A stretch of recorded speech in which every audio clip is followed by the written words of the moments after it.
and I'm never gonna do that again. You know, they're gonna try it every single day. Am I really going through all this just to get a cute note from an 8-year-old every once in a while? Like, it really puts a toll on your nervous system. It's not normal. In a way, yes, teaching was my calling. If you're new here, I was a teacher for 4 years. I taught 5th grade for 2 years and then 3rd grade for 2 years. And then when I moved from Massachusetts to North Carolina, where I am now, I originally planned on teaching, but I just felt really just over it. And I have a vlog all about my transition out of teaching and then into my current work from home job. So if you're interested, I'll have that link down below. It basically goes through the whole interview process and everything I did behind the scenes to get my work from home job. I was just feeling done with teaching as a whole, but there were just a lot of things in my teaching experience that were not ideal, but I guess it's kind of the norm, honestly. There are so many teachers out there that reached out while I was going through this. It was a whole fiasco with admin at my first school, and the things that you hear are just crazy. And I'm actually gonna do a podcast episode called Teaching Horror Stories. So stay tuned for that one. I think it'll be really interesting and eye-opening, especially if you're not a teacher. I feel like if you're a teacher, it's not a shocker. You could hear the most outrageous story, and if you're a teacher or have been a teacher, you're like, yep, sounds about right. Like, no surprise here. But I think it's so important to bring awareness to these crazy issues, especially a lot of the admin issues and just the things that go on in the classroom that I feel like the average person doesn't even realize goes on in public education. It's wild. And honestly, I'm 26 years old. Do I know for sure I'll never go back to teaching? I don't know. I know I'm a good teacher and it is something I enjoy, but like I tried to explain in my transitioning out of teaching vlog, it was a love-hate relationship. It's really complicated. I'm sure maybe some other teachers can relate. It's something I was good at and I loved doing, and I found a lot of fulfillment from it, but it also was extremely exhausting and mentally taxing, and it just didn't even out for me at that point in my life, I guess. So who knows if one day I'll go back, but at this point, I love working from home. I would not want to be doing anything else. I'm making more money than I would as a teacher here in North Carolina, so it was kind of a no-brainer for me. And it's just way more chill, relaxed. I don't have to perform all day. The Sunday scaries are non-existent. It's the best. So I asked you guys for questions on Instagram that were teaching related, but in the sense of like looking back on my teaching experience and just in hindsight, what I think now. So we're gonna get right into the questions. The first one is, do you feel better now that you're not teaching, and if so, why? Yes, I feel a lot better. I feel at peace. I'm not stressed every day. I'm not performing for 20 plus children every day. It's relaxing. It's a normal job. Not to say that teaching isn't amazing in its own ways, but for what I personally wanted, I wanted something chill, relaxing, not stressful, and that's exactly what I got. And I get to work from the comfort of my home, so I love it. The dread that I would feel is gone. There's no Sunday scaries. There's no anxiety when it comes to my job, which just overall makes me feel so much more peaceful as a human in general, because when your job is stressing you out to the point where you're dreading going to work and you can't even enjoy your weeknights, your Sundays, your weekends, everything, like, it takes a toll on you. So I am loving not being in teaching right now. Do you regret going into teaching? This is a good question. No, I don't regret going into teaching. That was a job that I always wanted since I was in elementary school myself.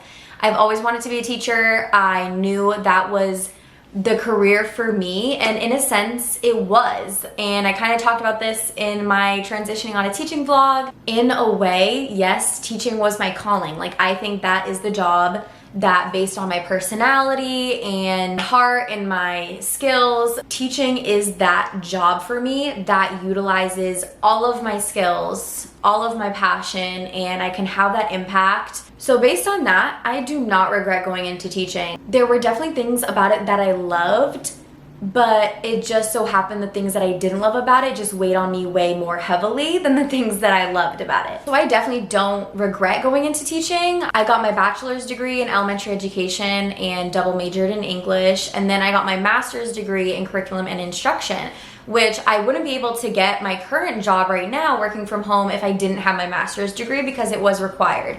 So I don't regret any of my schooling. I still work in education. It's just higher education now. So I don't regret it at all. And like I said, who knows down the road if I ever get that urge to go back. I really don't see it happening. I wish in a perfect world that teaching didn't have all of the negative aspects, but of course, that's not real life. So most likely in this point in time, especially considering the finance factor that I'd be making less money, I just don't see how I would ever actually go back to teaching. I have told Brendan though, and he thinks I'm like crazy, but I have mentioned that like potentially maybe I would look into doing something part-time that kind of gives the same feel. I don't think I would want to substitute teach. I've had my share of substitute teaching before I was a teacher. In college, I would sub all the time. And it's good for getting experience, but if you're already like a teacher that has been in your own classroom, I personally I'm good. But maybe like something with kids that I could still kind of get that teacher vibe from without all the stress and like all the extra things. So we'll see. But I like also don't even want another job. So I don't know, maybe some volunteer things that I can look into if I'm ever missing, you know, the aspect of building relationships with kids. All that to say, I got off track a little bit. No, I don't regret going into teaching. I'm glad that I did it. Because that was the only thing I wanted to do at the time, and I literally couldn't think of any other job that I would want to do. Like teaching was it for me. And then, you know, I taught for 4 years and then here we are. Everything happens for a reason. And if I didn't have the experiences that I had, I wouldn't have been the person that I am today. I wouldn't have impacted all the students that I impacted, and I just don't regret it at all. Looking back, what would you have majored in? Same or different? So kind of similar, but I would, major in the same things I majored in.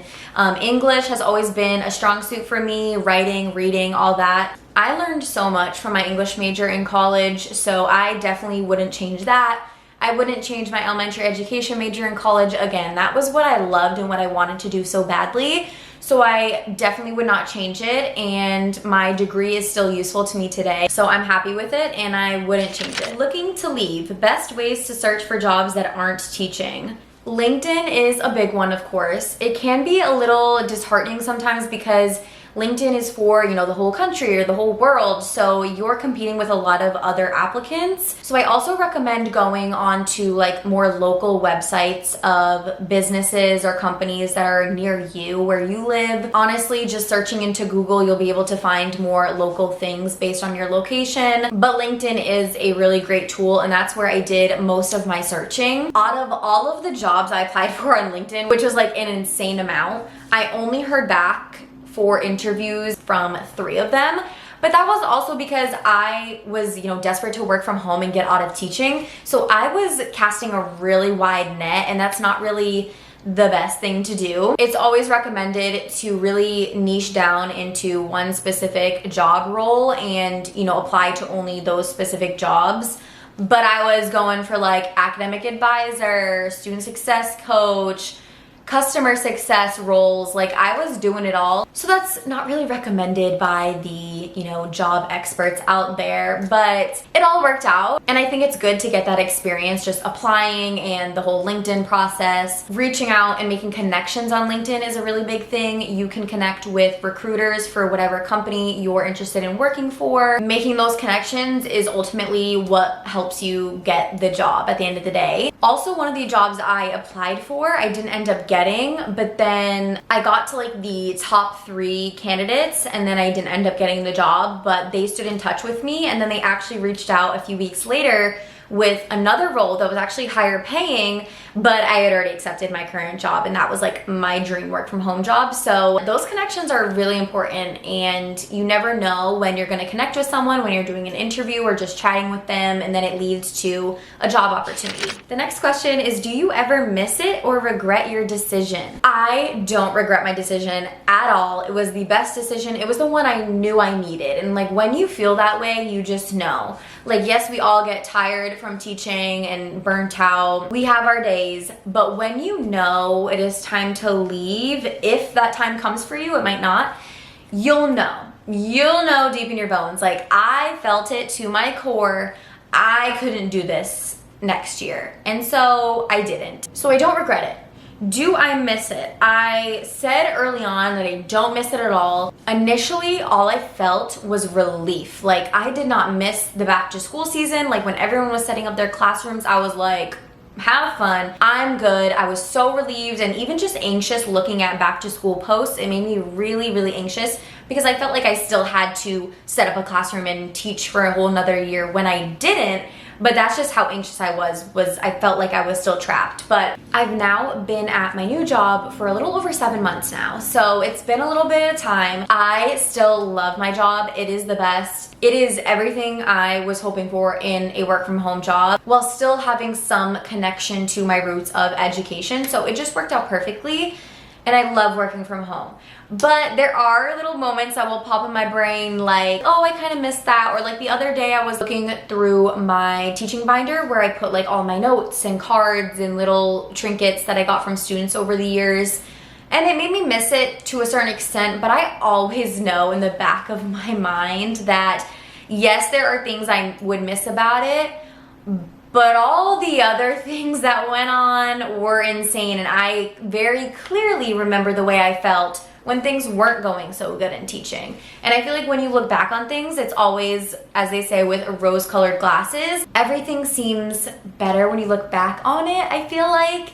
And it's easy to forget the hard times. It's kind of like a toxic relationship, honestly. So yes, I miss some things about it. And you know, when I see pictures of like fun things in the classroom, or when I watch even my old content, I kind of get that little tug at my heart, like, oh, I missed that. And like, most likely in my brain, I'm never gonna do that again. It is a little bit sad and I miss it a little bit, but then I just remember all the crazy things that went on and I'm like, I'm good. The next question is, how do I find a job as fulfilling? That's definitely a big thing for some people, and it was a fear of mine too originally when I first started thinking about leaving teaching and getting a new job. I'm like, nothing's gonna be as fulfilling and this is my calling and I love this. And at the end of the day, for me personally, everyone's different, but for me, it wasn't about being fulfilled anymore. I don't need a job to fulfill me at this point in my life. I just wanted a job where I could log in, log off, make my money, call it a day, feel productive. I guess that's my new sense of fulfillment is, you know, at least I feel productive and I am helping students still, but it's just in a totally different capacity. But I just came to the conclusion that I don't need a job to be as fulfilling as teaching. I don't think there is any other job that's as fulfilling as teaching. But it comes down to if you personally need that in your life. I personally didn't need to feel fulfilled in my job. It wasn't a priority for me anymore, and something I often come back to because I came to this realization probably my second year of teaching, so pretty early on. And I just thought to myself, like, yes, this is a very fulfilling job, but when it gets really hard and intense, and just your mental health is in a bad place, I'm like, am I really going through all this just to get a cute note from an 8-year-old every once in a while? Like, and of course teaching, it's more than that. And I love all my students and I did feel very fulfilled and I care about them. Kids are amazing. But at the same time, when you have those dark nights, my camera died, but we are back and it's a little bit darker, but we only have a couple more questions. Do you feel like you get enough social interaction working remote? Yes, absolutely. And I honestly think I prefer it. Like, yes, it's so nice having your coworkers in person to chat with, like during lunch or whatever. But my team and I have a Teams chat. Well, we have multiple, like my whole team is like 20 plus people. We have a Teams chat. And then I have a mini team with a few other people that like started around the same time as me, and we are chatting in there all day long. We also have a weekly meeting where we get together on like video and chat away as well. We do talk about work stuff, but there's a lot of personal stuff too that we like to chat about. I'm sure every remote job is different, but in my experience, there's a ton of interaction. We also have a weekly team meeting, like the whole team on video. And then we have like 2 other meetings with other people but you don't have to be on video for those. So I guess it just depends on your personality, but for me, I'm loving it. I can still have that social interaction with coworkers, but also when I'm not feeling it, like some days you're just not feeling super social, or like when I'm at the end of my luteal phase, like I feel like I'm not as active in the group chat, and that's okay. It's not something that's required, but we are always in touch, and you know, when you are just not feeling it, you just kind of pull back a little bit, which is nice and something you can't really do in person as easily. Although when I was teaching, I would definitely like eat lunch in my room. If I just wasn't feeling social or chatty that day, I would just eat in my room. But there's always plenty of opportunity for interaction as well. The last question is, what was most draining about teaching? There are so many things that are draining about teaching. So many things, and that's the main issue for me. The first thing that comes to the top of my head is the main thing that was really weighing on me, which was having to perform every single day and be on high alert for your entire work day. I understand that obviously you need to use your brain when you go to work. So you're gonna have to be on in that sense at any job really. But with teaching, if you're a teacher or I've been a teacher, you know, it's different. You have to be on high alert for the entire 8 hours you're working, because you're in front of children and you have to make sure those children are safe, and then also paying attention and learning what they need to learn, and also not hurting each other's feelings, physically hurting each other, and just so many things that you have to keep an eye out for. So you're basically like a mother to 20 plus children that are all the same age. And that was what was most draining for me. Honestly, I should sit down and write a list before I answer this, because there's so many things. I'm definitely gonna miss some. But other draining things are the expectations put on you as a teacher. You are like not allowed to be a human. You are expected to be perfect. Of course, the expectation of hitting certain test scores, like your class needs to be at this level, even though they came to you at, you know, a few years below where they're supposed to be at. Behavior management is obviously a huge thing, and some years it might be easier than others, but most of the time it's really hard, and I feel like post-COVID it's just very hard in general. And I never ever complained about normal challenging behaviors, if that makes sense. Like, they're gonna act out, they're gonna talk back, they're gonna have an attitude, they're gonna get into little fights here and there, they're gonna tattle, things like that. It is what it is. It's the violent behaviors that were really draining for me specifically. The throwing of chairs, the flipping of desks, the hurting other children, the screaming, leaving the room without permission. Those unsafe behaviors were the ones that really drained me. And they're also the ones that they're just hard to get support for. Another random draining thing was the fact that, you know, we get this prep time. It's not a lot. You really don't get a lot of prep time as a teacher, especially in elementary school. You're lucky if you get an hour a day. Usually specials are about 40 minutes, and then you might have a 30-minute lunch depending on, you know, the district you're in. So not having enough prep time, but then also being expected to have these elaborate lesson plans and differentiate for all of your students at all these different levels, that is draining as well. So there's a lot about teaching that is draining, but I think for me the biggest thing was definitely just the performing aspect and being on 24/7, and also having to regulate your own emotions.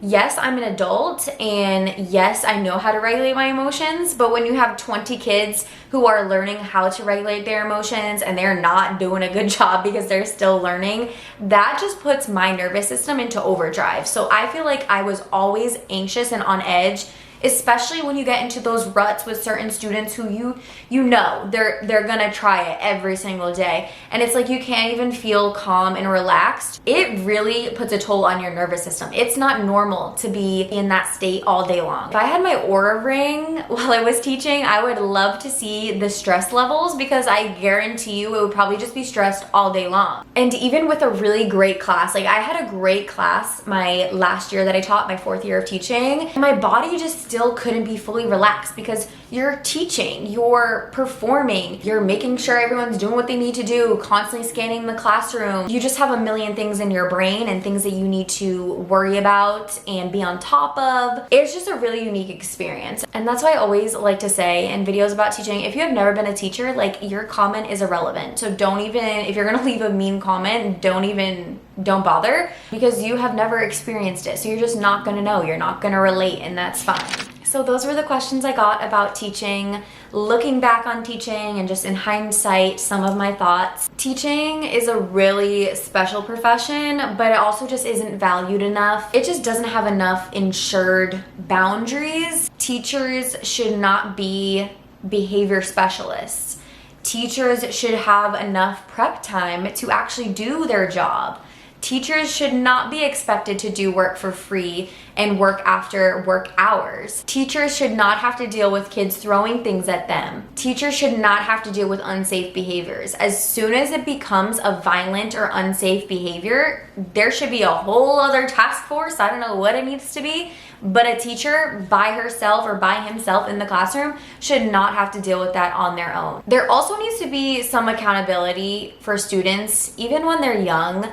If you throw a chair in a classroom full of 20 other students that are now scared and possibly injured, there should be some type of consequence for that. And I just feel like in public education, at least right now, there's just no consequences and no follow through. You can be as consistent as you want as a teacher in your own classroom, but if administration or just the structure of teaching in general isn't backing that up, there's only so much you can do. Thank you so much for watching or listening if you're just listening in on the podcast. My podcast is called Self-Care Sesh. You can find it on Apple Podcasts, Spotify, pretty much anywhere you can find podcasts. Thank you so much for watching, and I will see you in my next video.